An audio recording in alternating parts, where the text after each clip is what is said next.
வணக்கம். சீமன் நாராயணன். நான் நொச்சிக்குப்பம் பகுதியை சேர்ந்தவர். அவரை கேட்குறீங்களா?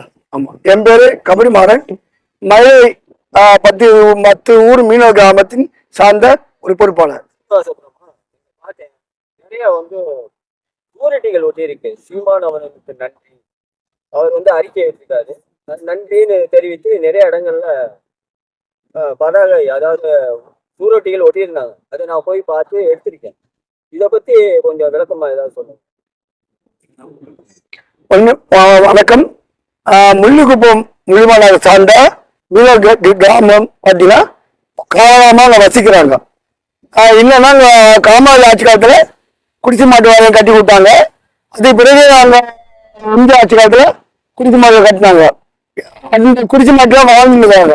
மக்கள் அந்த குடிசை மாட்டு வாரியம் ரொம்ப டேமேஜ் ரீச்சு கொடுக்குற விஷயத்துல முயற்சி பண்றாங்க. ஆனா மக்கள் குடிசை மாட்டு வாரியம் இடிக்கிறதுக்கு நம்பிக்கை இல்லை. குடிசை மாட்டு வாரியம் மேல நம்பிக்கை இல்லை. ஏன்னா அந்த ஊருக்கு சொந்தமான இடங்க அங்க குறைஞ்சது 40-50 ஆண்டுகளாக வாழ்றாங்க. ஒண்ணு அந்த இடம் அவங்க முழுமையாக அவங்க சொந்தமான இடமாக அது பதிவு செய்ய வேண்டும். குறிப்பா பாத்தீங்கன்னா கவர்மெண்ட் குவார்டர்ஸ் இருக்குல்ல, அவர் சொந்தமான இடம், அந்த ஊருக்கு சொந்தமான இடம். அவங்க குறைஞ்சது 60 ஆண்டுக்கு முன்னாடி குடிசை போட்டு வாழ்ந்துருந்தாங்க. அந்த டாக்குமெண்ட் அவங்க எடுத்து மற்ற சீமா நேரில் பார்த்து கொடுத்துருவாங்க. குறிப்பா பாத்தீங்கன்னா இது சம்பந்தமா அவங்க மதுரை சட்டமன்ற எம்எல்ஏ பேரிட்ட மற்றும் அதிகாரிகிட்ட எல்லாத்தையும் மனு கொடுத்துக்கிறாங்க. எல்லாரையும் அது இல்லாம சார்ந்த அமைச்சரும் கொடுத்துக்கிறாங்க. யாருமே ஒரு பதில் சொல்லல. யாருமே அந்த மக்களுடைய குறைகள் கேட்கவே இல்லை. அவங்க பிரச்சனை கேட்கவே இல்லை. எந்த முடிவு இல்லை. அவங்க குறைஞ்சு பார்த்தீங்கன்னா ஒரு குறை 10 மாசமாக அந்த இடத்து சம்பந்தமாகவும் அவங்க வாழ்ந்த இடத்து சம்பந்தமாகவும் தெளிவு பண்ணணும். ஏன்னா இந்த குடிசை மாட்டு வாரிய இடமும் நாங்க வாழ்ந்த இடம் பூரிக்க இடமும் என்ன பண்ண போறீங்க? அங்க அந்த கேள்வி அவங்க எல்லா அதிகாரியும் கேட்கும் போது அவங்க பதில் சரியில்லை.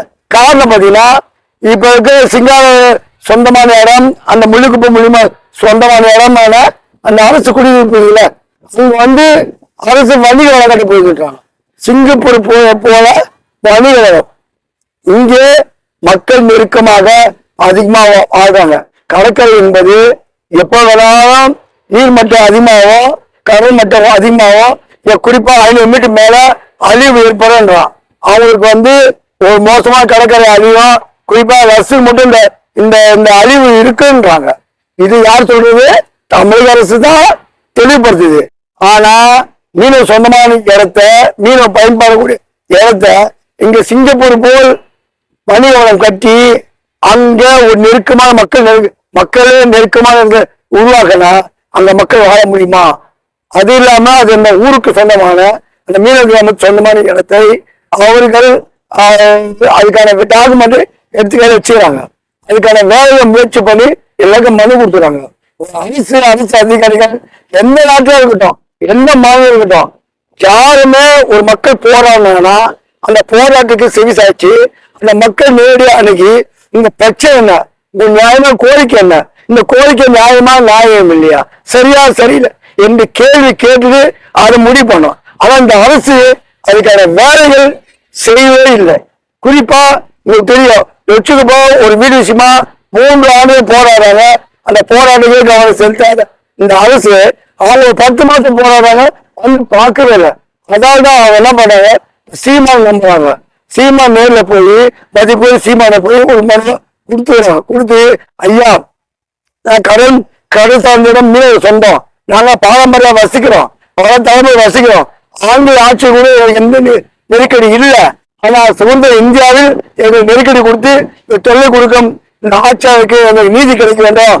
அதனால நீங்க எங்கள் பிரச்சனையை பேச வாங்க, எங்கள் குறைகள் கேட்க வாங்க, எங்க நேர்ல பார்த்து எங்க மக்களுக்கு பேசுகிறோம் சொல்றதுக்கு நான் நேர்ல வரேன், நான் உங்க பிரச்சனை பேசுறேன், கேட்கிறேன், தீர்வு என்றால் நான் போராட்டத்துக்கும் தயார் என்று உத்தரவாதம் கொடுத்தது அடிப்படையில அங்க இருக்க மக்கள் அவர் நன்றி தெரிவிக்கும் வகையில் ஒரு போஸ்டரை போட்டிருக்காங்க. நான் சின்ன வயசுல இருந்து பிஎஸ்எஸ் ஸ்கூல் தான் படித்தேன். பிஎஸ்எஸ் பனத்தூர் சுப்பிரமணியம் மந்தவள்ளி ஸ்கூல் தான் நான் படித்தேன் ஸ்கூலு.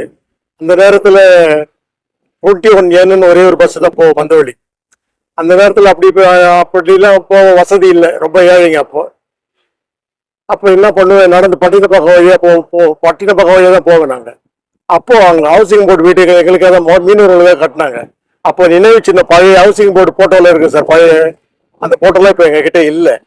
அதுல வலையை விரிக்கிற மாதிரி விரிச்சு ஒரு தொட்டி தண்ணி போட்டு ஒரு ஸ்விம்மிங் பூல் மாதிரி கட்டி அதுல படகு விட்ட இருக்கா காமராஜர் பீரியட்ல. அப்ப என்ன பண்ணாங்க, கடல் கரையில இருந்து அது ரொம்ப தூரமா இருந்தது. இப்ப கடல் பரப்பு இது மணல் பரப்பு வந்து ரொம்ப ரொம்ப அதிகமா இருக்கும். இப்போ குறுகி போச்சு, தண்ணி கொஞ்சம் வந்து போச்சு. அப்போ என்ன பண்ணுவோம், நாங்க போயிட்டு அந்த படகு இடத்துல பார்த்து அந்த படகு போற இடத்துல கல்லு தூக்கி போட்டு விளையாடுவோம். நினைவு சின்னம் கட்டுறது அது ஒன்றும் ஹவுசிங் போர்டுல இருக்கும். எங்களுக்காக கட்டின வீட்டுல அந்த காலத்துல அந்த பெரியவருங்க என்ன பண்ணிட்டாங்க, அந்த வீட்டுக்கு போக மறுத்துட்டாங்க. அதனால காமராஜர் என்ன பண்ணாரு, ஒரு 50 வருஷத்துக்கு முன்னாடி வீடு கட்டி கொடுத்தாரு. இன்னொரு இடி முடியல சார் அது. இப்போ கட்டுற வீடு இவங்க இந்த பீரியட்ல கட்டினாங்க 5 வருஷம் கூட இருக்க முடியாது. 50 வருஷம் தான் வாழ்க்கை. அந்த வீட்டில் நான் இருக்கிறேன். இப்போ 50 வருஷம் மேலும் கல் ஒரு ஆணி கூட அடிக்க முடியாதுங்க. இப்போ கட்டுறாங்க, இப்போ கட்டிட்டு வராங்க. எடப்பாடி பீரியட்ல இடிது சார், போயிட்டு உரியுது. ஒரு புருஷன் மட்டும் 2 பேர் தவிர படுக்க முடியாது சார். அப்போல்லாம் நாங்கள் 5 பேர் 10 பேர், எங்க அம்மா 11 பிள்ளை பெற்றாங்க. நாங்கள் 8 பேர் இன்னும் உயிரா இருக்கோம். அது அந்த வீட்டில் தான் வாழ்ந்துட்டு இருக்கிறோம். இப்போ என்னால நான் சம்பாதிச்சேன், கப்பலில் போய் சம்பாதிச்சேன், எஸ்டேட்ல பட்ட பக்கம் வீடு தேடிட்டு வெளியில போயிட்டேன். எவ்வளவு ஜனங்க இங்க இன்னும் கூட சார் கடலோரத்துல படுத்துக்கிற ஜனங்க எவ்வளவு இருக்குது. வீட்டுல படுக்க முடியாத, வசதி இல்லாத, அனல் காத்து இல்லாத எவ்வளவு எங்களை தான் குருவிக்காரனோட கேவலமா நினைச்சுக்கிறேன். இதே சுப்பிரமணிய அண்ணா என்ன செய்தாரு, சுகாதாரத்துறை அமைச்சர் வீடியோல போட்டார், நாங்க வந்த உடனே உங்களை வந்து ஷெட்யூல் ட்ரைப்ஸ் ஆக்கிடுவோம். ஒரு ஒரு ஒரு மீனவனுக்கு ஒண்ணுமே செய்யல. இது மனவேதனையில தான் நாங்க சீமான் அண்ணன் கிட்ட போறாங்க. அவர்கிட்ட எங்களுக்கு ஆதரவு கிடைக்குன்னு சொல்லிட்டு தான் சீமான் அண்ணன் கிட்ட போனோம். இது நிச்சயம் நடக்கும், அவர் சொல்றதை செய்வார், நிச்சயம் செய்வார். அறிக்கை விட்டுருக்காரு, ஆதரவு கொடுப்பார் சார். ஆட்சி வந்தால் கண்டிப்பா செய்து காட்டுவார் சார். மீனவங்களுக்கு முதலிடம் கொடுப்பார் சார். குறைஞ்சது 10 எம்எல்ஏ சீட்டாவது வாங்குவோம் சார். குறைஞ்சது 10 எம்எல்ஏ சீட்டாவது வாங்குவோம். குறைஞ்சது 2-3 அமைச்சர் வாங்குவோம். தனியா ஒரு அமைச்சர்கள் ஆமா கண்டிப்பா உருவாக்கும். அவங்க தரப்புல இருந்து சீமான் தரப்புல ஆட்சிக்கு வந்ததுன்னா, சீமான் வந்தாருன்னா நிச்சயம் மீனவர்கள் தரப்புல இருந்து அமைச்சர்கள் கிடைக்கும், நிச்சயம் செய்வார். இதுல ஒரு எம்எல்ஏ இருக்காரு, ஒரு எம்எல்ஏக்கு சங்கருக்கு எம்எல்ஏ பதவி கொடுக்கல. எம்எல்ஏ இருக்காரு, சட்டமன்ற உறுப்பினரா, ஒரு அமைச்சர் கொடுக்கல. திருச்செந்தூரை சேர்ந்த அனிதா ராதாகிருஷ்ணன் கொடுத்துருக்காரு. ஆண்டார் சமுதாயத்துல இத்தனை அமைச்சர் சார், 5 பேர் ஆகல சார். தேவர் சமுதாயத்துல இத்தனை அமைச்சர். மற்ற சமூகத்துல மீனவன் என்ன சார் பாவம் பண்ணான்?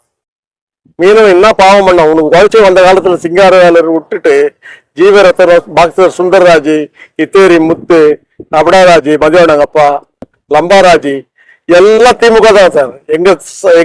எங்களோட தைரியத்தில் தான் அன்னைக்கு அண்ணாவே வந்து ராபின்சன் பூங்காவில், எங்க பகுதியில் இருக்கிற ராபின்சன் பூங்காவில் கட்சியே ஆரம்பிச்சாங்க. அன்னைக்கு 50 தலைவர்லாம் அப்போ கலைஞர் இல்லை. அப்போ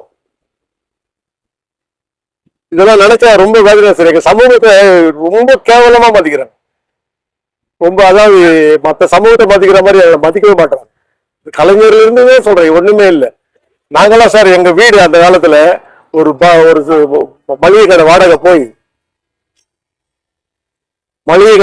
போயிட்டு பாய்கடைன்னு சொல்லுவாங்க. 4 குடும்பம் இருந்தாங்க. 4 குடும்பம் இருந்தது சார். அதுல ஒரே ஒரு வீடு தான் கட்சி.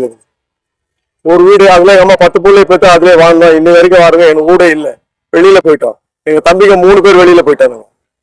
வீடே இல்லை, அண்ணாத மாதிரி இருக்கும். ஒரே ஒரு நம்பிக்கை, அவர் மேல ஒரு நம்பிக்கை நட்சத்திரமா இன்னைக்கு சீமான் தான் சார் இருக்காரு. எங்களுக்காக ஆதரவு கொடுப்பாரு. எல்லாத்தையும் அவரை நம்பி நாங்க எல்லா சமூகமும் அவருக்கு ஆதரவு கொடுப்போம்.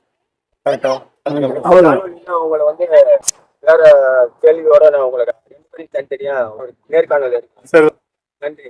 நன்றி.